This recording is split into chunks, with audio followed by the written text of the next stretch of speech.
Hello, it is Wednesday, May 3rd, 2023 at 9:38 a.m. Eastern Time, USA. I'm Mitch Miller. This is my video journal. Start out by saying I've been taking a lot of calls from tech companies with people with Indian accents. I don't know if they're Indian nationals, if these companies are located in India. When they call my landline, my Magic Jack landline, they're U.S. numbers, but I know there's ways to do that. I took 3 calls on Monday, and I think 3 calls yesterday. I've been practicing my pitch for the Boudica Project. This is a nonprofit that delivers solar panels and installations at 0% interest. People pay into a fund.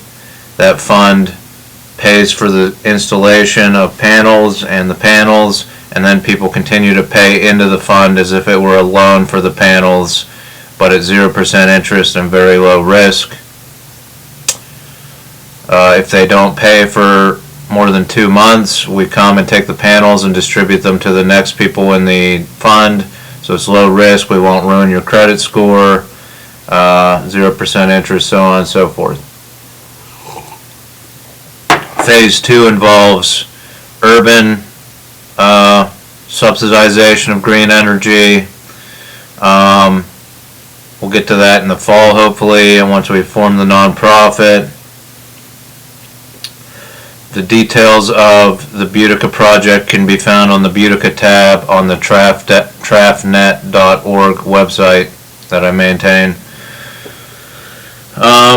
So I just bought the domain name Boudica.us on the 27th of April. And it seems like these calls are being generated because I bought that domain name. Now I bought 6 or 7 or 8 other domain names, never got bombarded with landline calls like this. And that's why I used my landline, my Magic Jack number, for my registration on GoDaddy. For some reason, GoDaddy released my information, maybe because it's a .us website. I don't know if there's a difference there. My theory is that the .us website I own, the domain name I own, is being cross-referenced with all the .nz, .au, .ca, Canada, New Zealand, Australia websites. At least that's what some of these Indian companies steered me towards, websites they've designed, and there are numerous websites that end in the country's 2 initials. I believe some of these are scam websites. It also represents censorship within that country. I believe I got a .com website that was whatever .com.au for Australia. So interesting to see how different countries censor their internet and the websites that can be viewed on their internet. Anyhow, hopefully through my descriptions over those 6 calls I got all the information out. Maybe India can start their own funds regionally or county by county. I'm happy to assist in that in any way. Also, maybe the Indian supercomputers heard some of this, and maybe they're on board for helping me end all deadly war on this planet and fight climate change, right? That's initially what I want to put out there is, what if every military fought climate change instead of fighting each other, right? Wouldn't that make for a better world, at least until we become carbon neutral, produce no CO2 or carbon into the atmosphere, totally carbon neutral as a planet, start removing the carbon that we've created, getting back to the levels of the 1800s, and then the militaries can focus on fighting each other again, right? If that's what society wants, which society doesn't want war and death and destruction. It's the politicians that manipulate the media. It's the media that manipulate the politicians, and they convince us that we need to fight wars. Doesn't have to be that way. I have another solution, and I've proposed reforming the FCC so that we get actual fact-based news instead of this garbage media system that we have in place. And I'll say this on another note. I think it's interesting to watch what's going on with Twitter, how Elon Musk was trying to designate NPR as a state-funded media outlet. And I'm sure it's easy for him to classify the Russian and the Chinese media outlets as state-funded, but he's having a hard time finding any state-funded media in the United States because I don't think it exists, and he's probably trying to explain that to his supercomputers that it doesn't exist, or trying to prove that it does exist. The thing I take away is that NPR made it seem as though state-funded means state-controlled. They took exception to that moniker because they thought it would, to their audience, represent that they are state-controlled.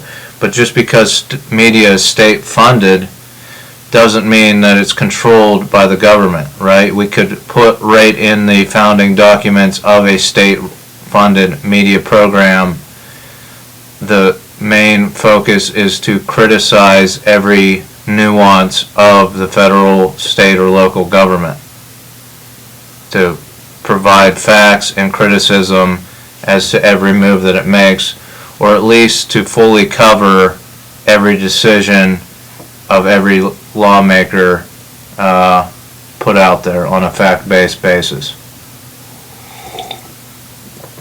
So state-funded doesn't always mean state-controlled, but they're having a little spat. NPR is having a little spat with Elon Musk, and it's interesting playing out on Twitter. All right, so we're going to talk about the debt limit. We have a debt limit looming. United States might not be able to pay its debt as soon as June 1st. There's only 8 times that the House and the Senate of the federal government are going to meet between now and then to pass a debt limit expansion where the federal government can spend more money on its debt rolls. The Republicans passed a law that allows the debt limit to be raised this year, and then they have to level off and not raise the debt limit for the next 10 years. It prescribes how the budget has to be met for the next 10 years. And they're saying this is their step forward to increase the debt limit. I think this is interesting that they would raise it 1 year and then prescribe for 10 years. I think Joe Biden the easy solution would be, if you're going to prescribe how the federal Congress can spend money for the next 10 years, then for the next 10 years, all federal Congress people, senators and representatives, have to be as transparent as Mitch prescribes on his website, mitchformayor.com. As transparent as that statement where where each congressperson keeps a podcast of their activities. They publish their information on various social media outlets, including if they meet with a lobbyist, they post that to Facebook. It's free. That's a free method. They could maintain it all on their website like I'm doing for Ken Bryan. Either way is acceptable, the Ken Bryan website or the Mitch for Mayor proposal. But either way, they have to post their schedule with lobbyists, what lobbyists they met with, and make that public information for the next 10 years. I say put that out there and see how the Republicans respond to that. Just like I said yesterday, the Supreme Court should do the similar thing.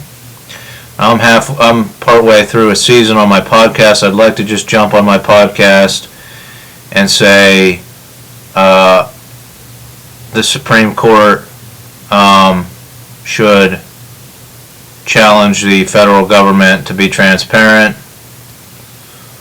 Maybe I can do that on the Ken Bryan podcast. I'm taking my microphones up now and today, and maybe I'll try to work that into Ken Bryan's podcast.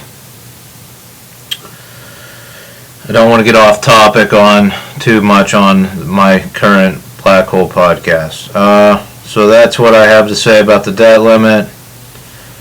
Hopefully they pass it, because that's part of my livelihood, but I can find other work inside jobs too, and if the Republicans want to run the government into the ground, and the Democrats don't want to come around to reeling in their spending, again, I'm neutral. I don't care either way, and I will survive one way or another with or without that payment from the federal government. Be nice to survive on some ARPA money and do the French Creek Farms Wi-Fi and bomb-sniffing robot program, but it looks like the Ukrainians have remote-controlled a tractor and put armor on it and are driving it around fields to blow up mines, so they're also surviving without this program. It'd be good for future wars and things like that. And I think the robot idea is a good idea. Alright, moving on, we have the bank failure of First Republic, not to be confused with my bank, First Commonwealth. First Republic failed. JP Morgan bought it out. For now, the banking industry is stabilized, but again, it points to what I've been talking about, a possible bank collapse on the horizon, and how we should begin investigating these banks. As they fail, the corrupt people will be brought to justice, either through supercomputers dropping clues to federal agencies, so on and so forth. So,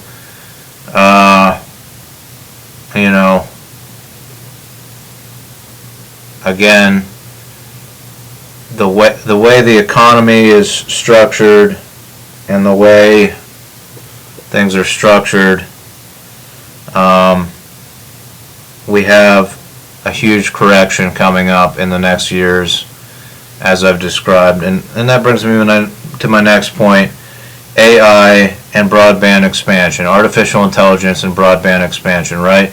You have all these politicians saying we need to expand the internet, expand the broadband to these rural communities. I say it might cause mental illness and other tumors and things like that, but they're gung-ho on this because everybody's addicted to this technology. They're basically addicted to social media, and we don't even have good social media sites, excuse me.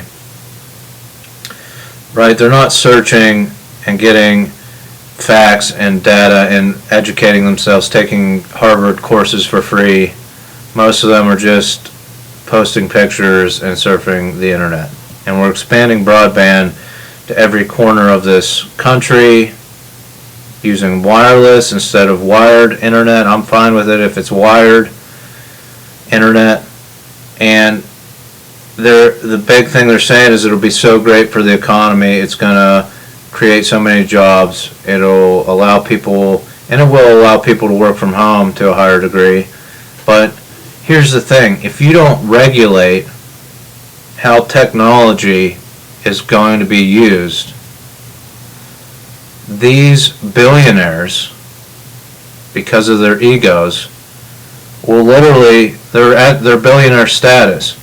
They will replace every worker with a robot and every manager with AI, and then you just have these huge corporations that are totally automated, and all the money funnels up to a billionaire at the top, and maybe a few executives, right?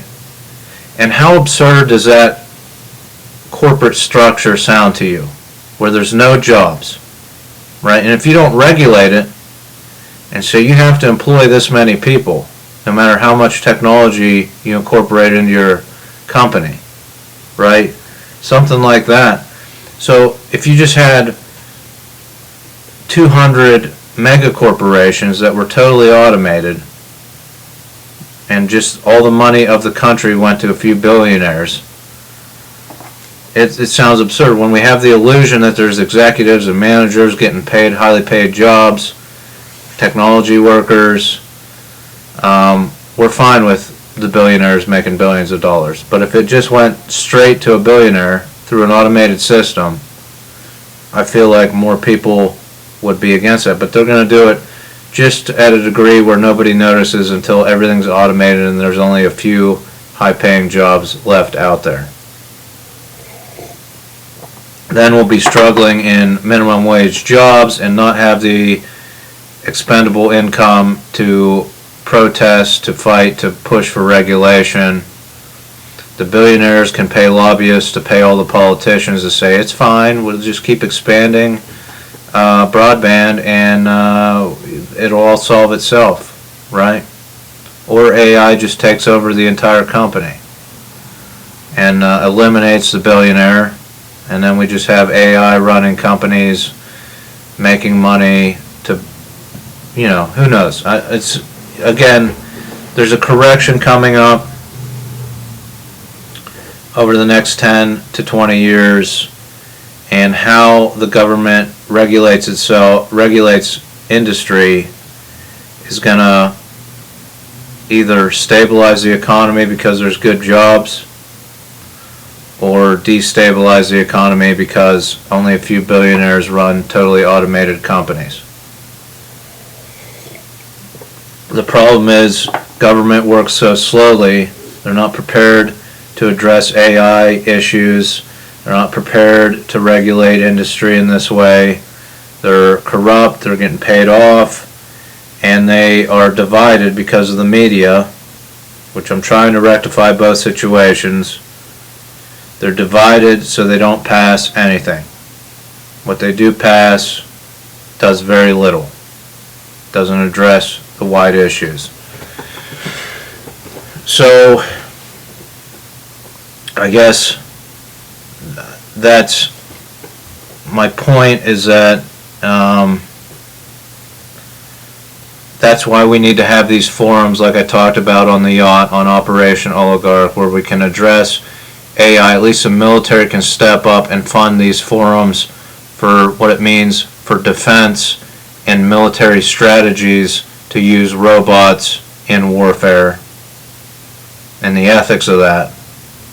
It is, even if the government and society and the capitalist corporations aren't going to fund nationwide forums on how AI should be incorporated into industry, the government, so on and so forth. I'm happy to host those forums as well domestically, but I feel like we have multiple wars going on this planet, and how technology is used to kill humans and destroy other robots should be put at the forefront before we discuss how industry incorporates technology. They're both important, but killing a human using a robot should have been talked about 20 years ago.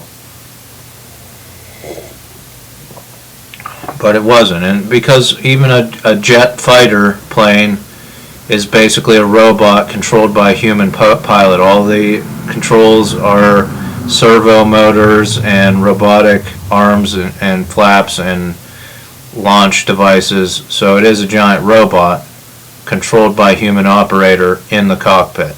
But when we go remote, it enters into another situation. All right, so the last thing I'm going to talk about, I talked about for the Asian countries, training this entire month of May in Denmark, my special martial arts techniques, and showing how a 13-year scholastic wrestler that taught himself striking strategies and martial arts striking strategies in a prison cell compares to someone that studied martial arts for 13 or 15 years, aka Wyatt Kohler. The reason I changed this dynamic and said maybe we should do forums from the yacht and not on this family vacation is, number one, it would probably ruin a family vacation. Number two, I doubt that the Asian countries steeped in martial arts traditions want a rich white kid from New Brunswick, New Jersey to represent their martial art techniques no matter how much he's studied and practiced and competed, right? It's kind of insulting, I think. That's why I retracted that strategy and said let's bring in martial artists from Asian countries to develop a point system for the peace treaty. And same with Russia with their martial arts and hand-to-hand combat skills, a form that can be written into the treaty. Now I do have an alternative. My friend Aaron Bruckert teaches jiu-jitsu. He wrestled into college, so 14 or 15 years, scholastic wrestler. Then he adapted to jiu-jitsu, so you can see how a martial artist, and he still does teach wrestling as part of their practice, how he adapted. So I'm happy to wrestle with him or do martial arts with him so that we can adapt this point system or work closely with him. If we want to bring him to Europe, him and his wife, to weigh in on some of these ideas, work through translators with China, Japan, the Philippines, Vietnam, Korea, all the Asian countries, even the ones I didn't mention.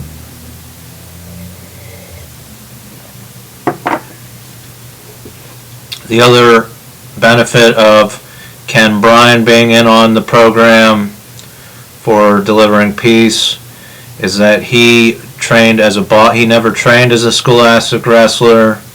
He trained as a boxer in high school or through the military. Then he moved on to, I believe, Krav Maga or some form of martial arts and fought as an MMA fighter.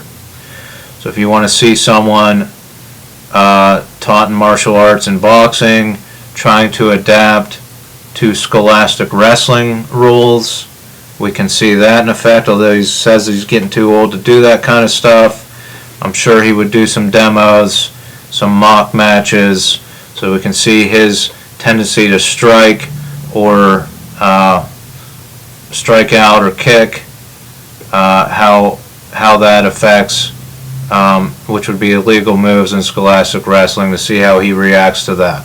So martial artists in their 50s, late 50s, could work with him to adapt to scholastic wrestling and then help develop the point system for a martial arts type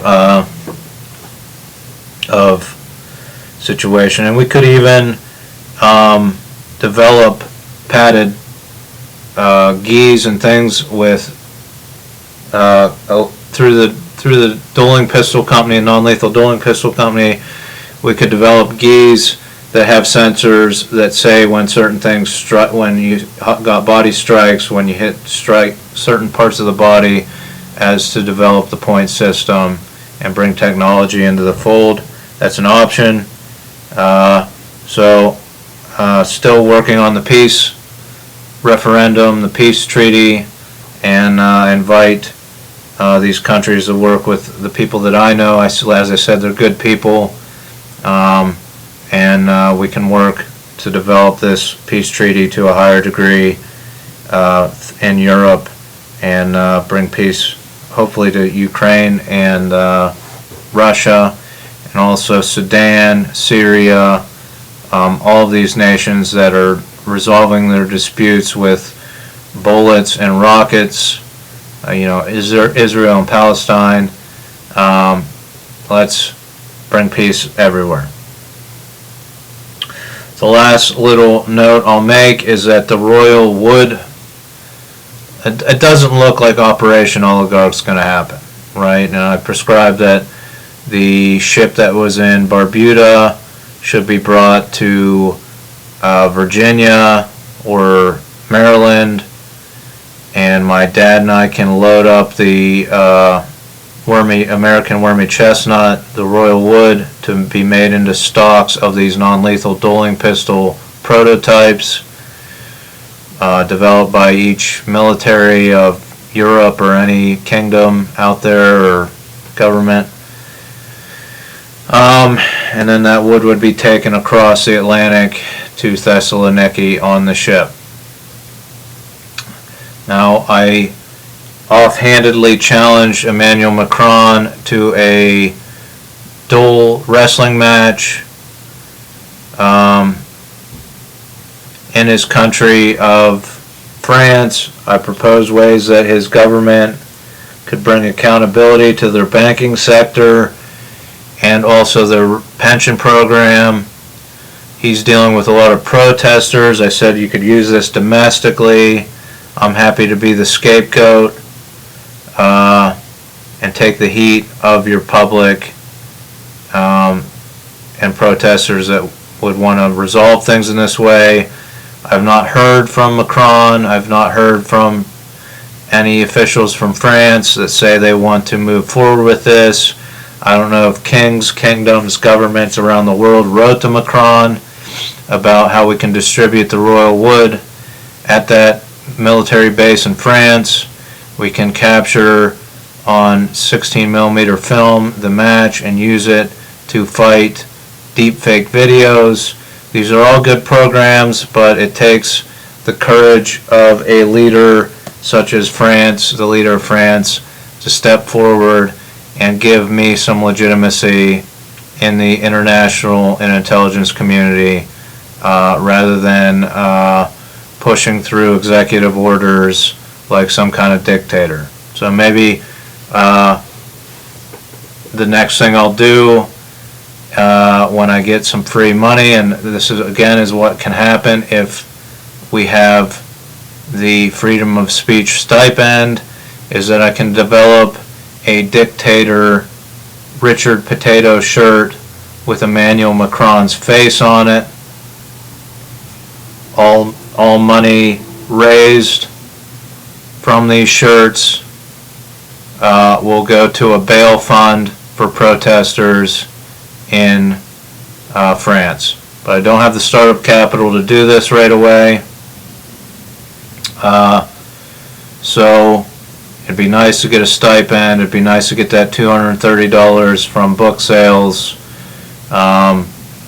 Again, I'm putting money into the Make Duels Not War shirts, the Black Hole Podcast shirts, and I could pay for the design and send it to my friend in France and say if I make these shirts, or I could put it on them, make the shirts, and use the money within France to pay for the bail fund.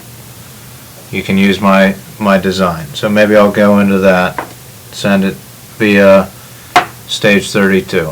That's an option. So fleshing things out, putting it out in the atmosphere. So thanks for watching. I probably won't do another one of these until at least Monday. I'm going to be out of the house until Monday, painting up at the farm and getting prepped up for camping season. Thanks for watching, and join me next time.